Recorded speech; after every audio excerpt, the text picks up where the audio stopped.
أعوذ بالله من الشيطان الرجيم. بسم الله الرحمن الرحيم. نحمده ونصلي على رسوله الكريم. فأما بعد. دوستو، میرا آج کا بیان ہے حضور صلی اللہ علیہ وآلہ وسلم اور صحابہ کرام رضی اللہ عنہم کی دعا سے بینائی کا واپس آ جانا، یعنی جس کے لیے نبی کریم صلی اللہ علیہ وآلہ وسلم اور صحابہ نے دعا کی تھی، تو اللہ تعالیٰ نے ان اندھوں کو کیسے واپس بینائی دے دی۔ تو چلتے ہیں دوستو اپنے بیان کی طرف۔ حضرت ابن عباس رضی اللہ عنہما فرماتے ہیں، ایک مرتبہ حضور صلی اللہ علیہ وآلہ وسلم مسجد حرام میں اونچی آواز سے قرآن پڑھ رہے تھے، جس سے قریش کے کچھ لوگوں کو تکلیف ہوئی اور وہ حضور صلی اللہ علیہ وآلہ وسلم کو پکڑنے کے لیے کھڑے ہوئے تو ایک دم ان کے ہاتھ ان کی گردنوں کے ساتھ بندھ گئے اور وہ اندھے ہو گئے۔ انہیں کچھ نظر نہیں آ رہا تھا۔ انہوں نے حضور صلی اللہ علیہ وآلہ وسلم کی خدمت میں آ کر کہا، اے محمد، ہم تمہیں اللہ کا اور رشتہ داری کا واسطہ دیتے ہیں کہ دعا کر کے ہمیں اس مصیبت سے نکال دے۔ قریش کے ہر خاندان کی حضور صلی اللہ علیہ وآلہ وسلم سے رشتہ داری تھی، چنانچہ حضور صلی اللہ علیہ وآلہ وسلم نے دعا کی تو ان کی یہ مصیبت جاتی رہی۔ اس پر یہ آیتیں نازل ہوئی، اعوذ باللہ من الشیطان الرجیم، بسم اللہ الرحمن الرحیم، یاسین والقرآن الحکیم انک لمن المرسلین سے لے کر سواء علیہم انذرتہم ام لم تنذرہم لا یؤمنون۔ یاسین، قسم ہے قرآن باحکمت کی کہ بے شک آپ منجملہ پیغمبروں کے ہیں اور ان کے حق میں آپ کا ڈرانا یا نہ ڈرانا دونوں برابر ہے، یا ایمان نہ لاویں گے۔ چنانچہ ان لوگوں میں سے کوئی آدمی ایمان نہیں لایا۔ حضرت قتادہ بن نعمان رضی اللہ عنہ فرماتے ہیں، کسی نے حضور صلی اللہ علیہ وآلہ وسلم کو ہدیے میں کمان دی جو جنگ احد کے دن حضور صلی اللہ علیہ وآلہ وسلم نے مجھے عطا فرمائی۔ میں حضور صلی اللہ علیہ وآلہ وسلم کے سامنے کھڑا ہو کر اس سے تیر چلا رہا تھا، یہاں تک کہ اس کا ایک کنارہ ٹوٹ گیا۔ پھر میں حضور صلی اللہ علیہ وآلہ وسلم کے چہرے کے سامنے اسی جگہ کھڑا رہا اور آنے والے تیروں کو اپنے چہرے پر لیتا رہا۔ جب بھی کوئی تیر حضور صلی اللہ علیہ وآلہ وسلم کے چہرے مبارک کی طرف آتا تو میں آپ صلی اللہ علیہ وآلہ وسلم کے چہرے کو بچانے کے لیے اپنا چہرہ اور سر اس کے آگے کر دیتا، اور یہ سب کچھ میں بغیر تیر چلائے کر رہا تھا، کیونکہ کمان تو ٹوٹ چکی تھی۔ آخری تیر مجھے اس طرح لگا کہ میری آنکھ نکل کر میرے رخسار پر گر گئی۔ پھر مشرکوں کا لشکر بکھر گیا۔ پھر میں اپنی آنکھ ہتھیلی پر پکڑ کر دوڑ کر حضور صلی اللہ علیہ وآلہ وسلم کی خدمت میں حاضر ہوا۔ جب حضور صلی اللہ علیہ وآلہ وسلم نے میری آنکھ کو دیکھا تو حضور صلی اللہ علیہ وآلہ وسلم کی دونوں آنکھوں میں آنسو آ گئے۔ پھر آپ صلی اللہ علیہ وآلہ وسلم نے یہ دعا فرمائی، اے اللہ، قتادہ نے اپنے چہرے کو تیرے نبی کے سامنے رکھا تھا، جس کی وجہ سے اس کی آنکھ باہر نکل آئی ہے۔ اب اس کی اس آنکھ کو دونوں آنکھوں میں سے زیادہ خوبصورت اور زیادہ تیز نظر والی بنا دے۔ پھر حضور صلی اللہ علیہ وآلہ وسلم نے وہ آنکھ اپنے ہاتھ مبارک سے اندر رکھ دی، چنانچہ وہ آنکھ دونوں آنکھوں میں سے زیادہ خوبصورت اور زیادہ تیز نظر والی ہو گئی تھی۔ حضرت محمود بن لبید رحمۃ اللہ علیہ کہتے ہیں، جنگ احد کے دن حضرت قتادہ رضی اللہ عنہ کی آنکھ زخمی ہو گئی تھی اور باہر نکل کر ان کے رخسار پر گر گئی تھی، جسے نبی کریم صلی اللہ علیہ وآلہ وسلم نے اپنی جگہ واپس رکھ دیا تو وہ آنکھ دوسری آنکھ سے بھی زیادہ اچھی ہو گئی تھی۔ ابو نعیم کی روایت میں ہے کہ وہ آنکھ دونوں آنکھوں میں سے زیادہ خوبصورت اور زیادہ تیز ہو گئی تھی۔ حضرت عاصم بن عمر بن قتادہ رحمۃ اللہ علیہ کہتے ہیں، حضرت قتادہ بن نعمان رضی اللہ عنہ کی آنکھ جنگ بدر کے دن زخمی ہو گئی تھی اور آنکھ کا ڈیلا نکل کر ان کے رخسار پر آ گیا تھا۔ صحابہ نے اسے کاٹنا چاہا تو کچھ لوگوں نے کہا، نہیں ٹھہرو، پہلے ہم حضور صلی اللہ علیہ وآلہ وسلم سے مشورہ کر لیں۔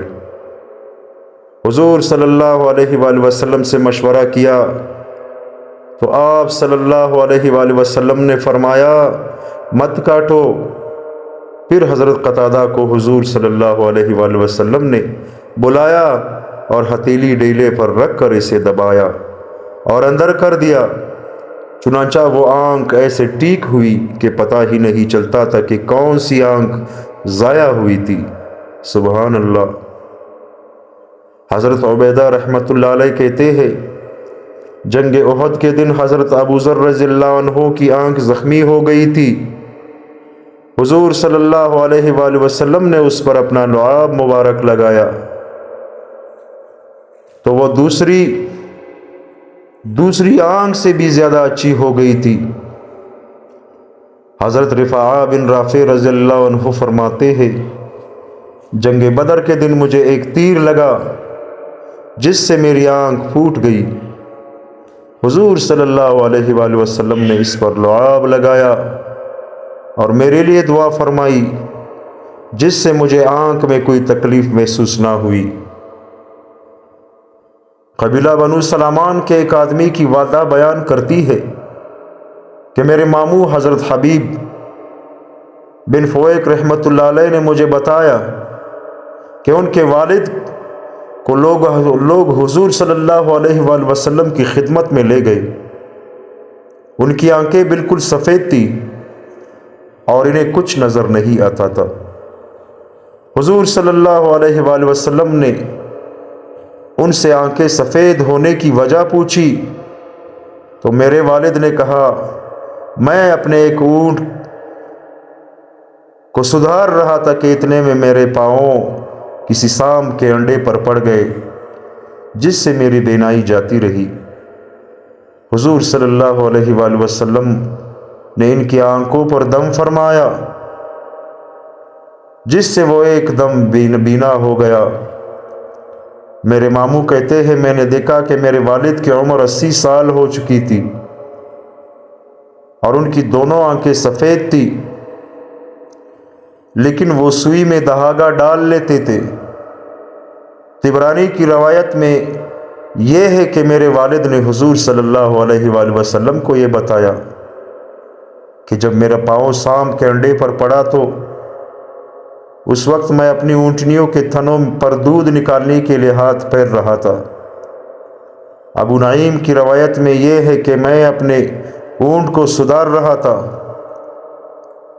حضرت سعد بن ابراہیم رحمۃ اللہ علیہ کہتے ہیں، حضرت زنیرہ رضی اللہ عنہا رومی باندی تھی، وہ مسلمان ہوئی تو ان کی بینائی جاتی رہی۔ اس پر مشرکوں نے کہا، لات و عزا ہمارے بتوں نے ان کو اندھا کر دیا، نعوذ باللہ۔ حضرت زنیرہ رضی اللہ عنہا نے کہا، نہیں، انہوں نے نہیں کیا، میں لات اور عزا کے معبود ہونے کا انکار کرتی ہوں۔ پھر اللہ تعالیٰ نے ان کی بینائی واپس کر دی۔ حضرت انس رضی اللہ عنہ فرماتے ہیں، مجھ سے حضرت ام ہانی بنت ابی طالب رضی اللہ عنہا نے فرمایا، جب حضرت ابو بکر رضی اللہ عنہ نے حضرت زنیرہ رضی اللہ عنہ کو آزاد کیا تو ان کی بینائی جاتی رہی۔ اس پر کفار قریش نے کہا انہیں تو لات اور عزیٰ نے ہی اندھا کر دیا۔ حضرت زنیرہ نے کہا یہ لوگ غلط کہتے ہیں، بیت اللہ کی قسم لات و عزیٰ کسی کام نہیں آ سکتے اور کچھ نفع نہیں دے سکتے۔ چنانچہ اللہ تعالیٰ نے ان کی بینائی کو واپس کر دیا۔ دوستو، اللہ تعالیٰ ہم سب کو ان باتوں پر عمل کرنے کی توفیق عطا فرمائے۔ نبی کریم صلی اللہ علیہ وآلہ وسلم کے جو واقعات تھے صحابہ کرام کے ساتھ، جن جن صحابہ کی بینائی چلی گئی تھی یا ان کی آنکھ غزووں میں زخمی ہو گئی تھی، تو نبی کریم صلی اللہ علیہ وآلہ وسلم نے اللہ کے حکم سے ان پر ہاتھ رکھا یا اپنا لعاب مبارک اس میں ڈال دیا تو اللہ تعالیٰ نے ان کو بینائی واپس کر دی۔ میرے پیارے بھائیوں اور دوستو، ہم اسی نبی کریم صلی اللہ علیہ وآلہ وسلم کے امتی ہے۔ اگر ہم نبی کریم صلی اللہ علیہ وآلہ وسلم کے سنت طریقوں پر اپنی زندگی گزارے اور اللہ کے دین پر اپنی زندگی گزارے تو یقین مانیے کہ دنیا میں کوئی بھی مشکل اگر آ بھی گیا تو اللہ تعالیٰ اس میں ہمیں صبر دیں گے اور وہ مشکل ہماری زندگی سے جلد نکل جائے گا۔ یقین مانیے ہمارے جو آج کل کے حالات ہے، بھائی بھائی سے بیزار ہے، ماں بیٹی سے بیزار ہے، باپ بیٹوں اور بیٹیوں سے، اپنے اولاد سے بیزار ہے، ساری دنیا خود غرض ہو گئی ہے اور صرف اپنے مطلب کے لیے سلام و دعا رکھتے ہیں۔ اگر رشتہ داری ہے تو وہ بھی مطلب پر ہی رک گئی ہے۔ کیا وجہ ہے میرے پیارے بھائی اور دوستو؟ یہ اصل وجہ ہے ہماری دین کی دوری سے، وہ اصل وجہ ہے کہ ہم دین سے دور ہو گئے ہیں۔ ہم نے اللہ کے دین کو اور اس کے نبی کریم صلی اللہ علیہ وآلہ وسلم کے سنتوں کو چھوڑ دیا ہے اور دنیا کو اپنا مقصد بنا لیا ہے۔ حالانکہ دنیا ہمارا مقصد نہیں ہے، ہمارا مقصد تو آخرت ہے۔ یہ تو ایک سفر ہے جسے ہم طے کر رہے ہیں۔ اگر اس سفر میں ہم کامیاب ہوئے اور ہم اللہ کے سامنے اپنے ایمان کے ساتھ پیش ہوئے تو ہم ابداً اور ابدا کامیاب ہیں، اور اگر اللہ نہ کرے ہم اس سفر میں ناکام ہوئے تو پھر بہت ہی مشکلات ہے۔ اللہ تعالی ہم سب پر اپنا فضل و کرم فرمائے اور ہم پر اپنا رحم فرمائے۔ علماء فرماتے ہیں کہ جہنم میں کفار کے ساتھ جب کوئی مسلمان ہوگا تو کفار اس مسلمان پر سوال اٹھائیں گے کہ ہم تو کافر تھے، تم تو مسلمان تھے، تم جہنم میں کیسے آئے؟ تو علماء فرماتے ہیں کہ وہ شرمندگی، جو عذاب اس شرمندگی سے اس مسلمان کو ہوتی ہے، یقین مانیے اگر اس مسلمان کو پتہ چل جائے تو اس دنیا میں ایک بھی سیکنڈ اللہ کی نافرمانی میں نہ گزارے گا، ایک ایک سیکنڈ کو وہ قیمتی بنائے گا۔ فرماتے ہیں کہ جنتی صرف ایک ہی چیز پر افسوس کریں گے، حالانکہ جنت میں غم بالکل نہ ہوگا، نہ ہی کوئی بیماری ہوگی، وہاں خوشیاں ہی خوشیاں ہوں گی۔ اللہ پاک سارے مسلمانوں کو نصیب فرمائے۔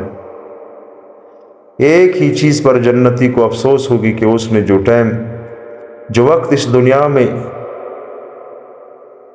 ضائع کیا ہو، اس پر اسے افسوس ہوگا۔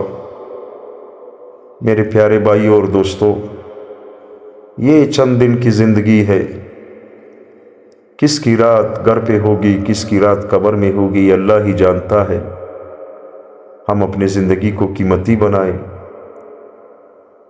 اللہ کو راضی کرے، نبی کریم صلی اللہ علیہ وآلہ وسلم کے سنت طریقوں پر اپنی زندگی گزارے، تو پھر ہم کامیاب ہیں۔ اگر ہماری زندگی یہود و نصارہ کی طرح گزر جائے گی تو پھر ہمارا اور ان کا ٹھکانہ ایک ہی ہوگا۔ اللہ معاف فرمائے۔ دوستو، جس سے جتنا ہو سکتا ہے اپنے دین کی خدمت کرے اور صدقہ جاریہ سمجھ کر میرے ان بیانات کو آگے اپنے دوستوں کے ساتھ شیئر کیجیے۔ ہمارا مقصد ہے اس چینل کو صرف اور صرف اللہ کا دین پھیلانے کا۔ میں نے اپنا حق ادا کیا، مجھے جتنا علم تھا میں نے آپ لوگوں تک پہنچا دیا۔